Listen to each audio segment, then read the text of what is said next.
সাকিব, যে বিষয়টা নিয়ে কথা বলতে চাই, আপনি অবশ্যই জানেন যে প্র্যাঙ্কিং নিয়ে একটা পাল্টা অভিযোগ চলছে আর কি।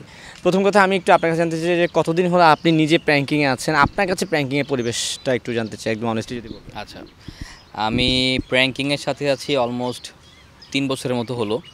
আর প্র্যাঙ্কিংয়ের পরিবেশ বলতে কী বলবো, এটা আমি বললে তো দেখা গেছে আমি তো ঘরের মানুষ, আমি হয়তো অনেক কিছুই মানুষ বলতে পারি যে অনেক কিছু হয়তো বাড়িয়ে বাড়িয়ে বলছি।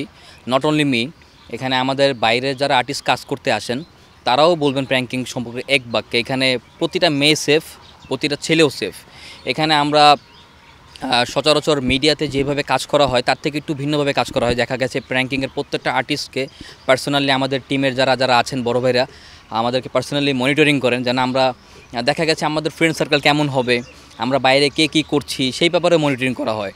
সো এখানে দেখা গেছে যে একদম আদর্শ উদাহরণ বলতে পারেন যে কোনো স্মোকিং নাই, কোনো গালাগালি নেই, উচ্চ বাচ্চা নাই, খুবই সুশৃঙ্খল পরিপাটি। যে বাইরে থেকে যে অভিযোগগুলো প্রথমত আসছে, একটা অভিযোগ আসছে যে প্র্যাঙ্কিংয়ের আর্টিস্টটা হচ্ছে পেমেন্ট পায় না। হ্যাঁ, এখন আপনি কি পেমেন্ট পান? আমি যদি পেমেন্ট না পাই তাহলে আমি কীভাবে কাজ করি? পেমেন্ট ছাড়া কি কাজ করা সম্ভব? হ্যাঁ, এখন আমি এই ব্যাপারটা একটু ক্লিয়ার করি। Let me clear this thing. হ্যাঁ, শুরুর দিকে হয়তো, এটা আমার অ্যাজিউম থেকে আমি বলতেছি, শুরুর দিকে হয়তো কিছু কিছু আর্টিস্ট হয়তো পেমেন্ট পাননি। সেটা প্র্যাঙ্কিং ওই সময় যে পেমেন্ট দিবে সজীব ভাই, তার পকেটেও টাকা ছিল না। তখন সবাই এটা ভালোবেসে থাকে না এক প্রকার যে আন্তরিকতার দিক থেকে কাজ করে গেছে। আজকে যদি প্র্যাঙ্কিংয়ের যেটা দুরবস্থা আসে, ধরেন এরকম হয়ে গেছে যে আমাদের প্র্যাঙ্কিংয়ের আবার প্রডিউসার আমরা হারিয়ে ফেলেছি, নিজেদের অর্থায়নে আবার কাজ করতে হবে, তখন যদি এরকম সিচুয়েশন আসে যে আজকে একটা ভালো সেটে কাজ করতে পারছি, তখন যদি এরকম সিচুয়েশন আসে যে পেমেন্ট ছাড়া কাজ করতে হবে, আমিও তো পেমেন্ট ছাড়া কাজ করব। এটা তো কোনো বিগ ইস্যু না আমার কাছে মনে হয়। তারপরে একটা বড় যে গুরুতর অভিযোগটা আমরা দেখতে পাচ্ছি, বলছে যে প্রথম কথা যে আর্থিক সজীব এবং শায়লা সাথী বলছে যে তাদের সম্পর্ক আছে একটা বিষয়, একটা বলছে যে সাথীর প্রোডাকশনে যেমন ব্যবহার ভালো না এবং সাথীর কারণে অনেককে প্র্যাঙ্কিং ছেড়ে যেতে বাধ্য হয়েছে বা বাধ্য করা হচ্ছে। আপনি তো 3 বছর আছেন, আপনি আসলে সাথী বা এই বিষয়গুলো সম্পর্কে কি বলবেন? দেখেন, আমি আদার্স ব্যাপারে তো বলতে পারবো না, কিন্তু সজীব ভাইয়ের ব্যাপারে আমি ক্লিয়ার কাট কথা বলতে পারি যে সজীব ভাই সাচ এ পিওর জেন্টেলম্যান। ওনার ব্যাপারে যে এলিগেশনগুলো আনা হয়েছে, অভিযোগগুলো দায়ের করা হয়েছে সম্পূর্ণ মিথ্যা, বানট এবং ভুয়া। কজ আমি আমার 3 বছরের ক্যারিয়ারে আমি কখনোই এরকমটা দেখিনি যে উনি কারোর সাথে অসম্মানজনক কোনো আচরণ করেছেন বা উনি কোনো অশ্রাব্য, অশোভন কোনো আচরণ করছে কোনো আর্টিস্টের সাথে, even not only artist but also everybody.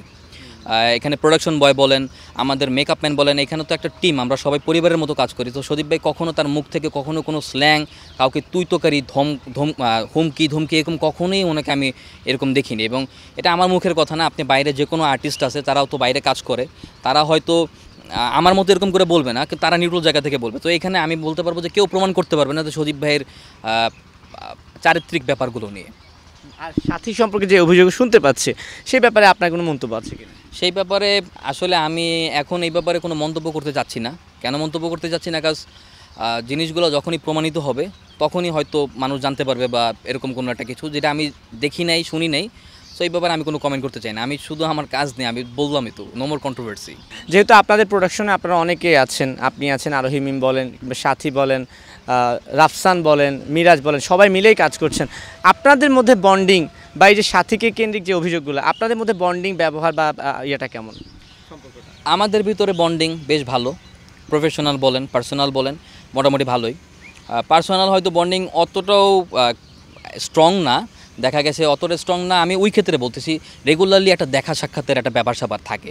দেখা গেছে আমাদের শ্যুটটা এমন হয়, আজকে যদি আমার শ্যুট হয়, 1 সপ্তাহ পরে আরেকজনের শ্যুট হয়। সো স্বাভাবিকভাবেই আবার অনেকে বাইরেও কাজ করছে। সো এই ক্ষেত্রে সবাই যে যার লাইফ নিয়ে ব্যস্ত।